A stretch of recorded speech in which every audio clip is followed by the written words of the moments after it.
presented by Videsi Lal Entertainment। हत्था चौक मुजफ्फरपुर, हत्था चौक मुजफ्फरपुर।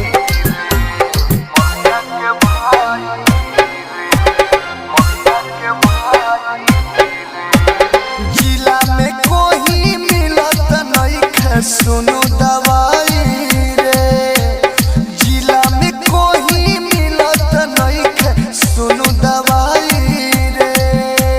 हमरा के हाय सुख मोरले बा हमरा मोलिया के भाई रे, हमरा के हाय सुख मोरले बा हमरा मोलिया के भाई रे।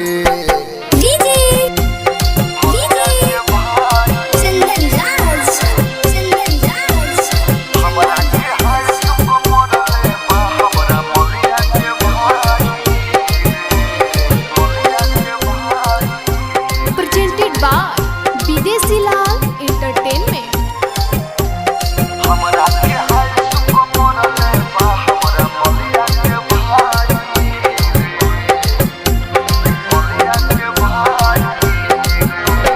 गोइल रही हमहू मिले घरवा के पीछे, तले भेटा दुए भाई ऊपर हाथ धोके लगवे खींचे।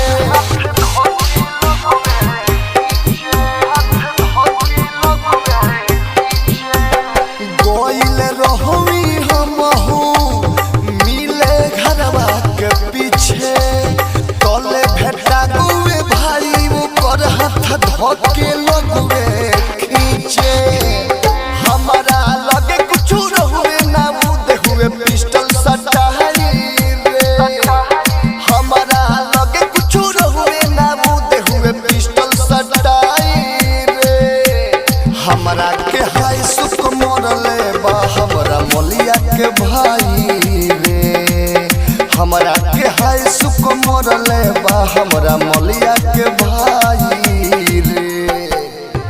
Presented by Videsi Lal Entertainment।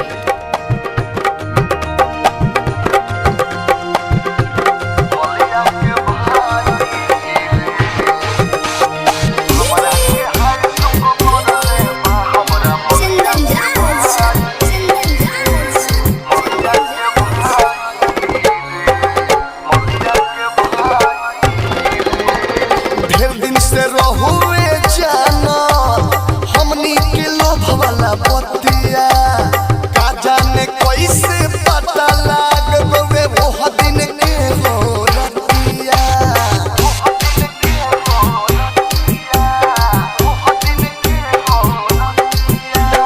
ढेर दिन से रहुए जाना हमनी के लोभ वाला बतिया, का जाने कैसे पता लाग गवे वो दिन के हो रतिया।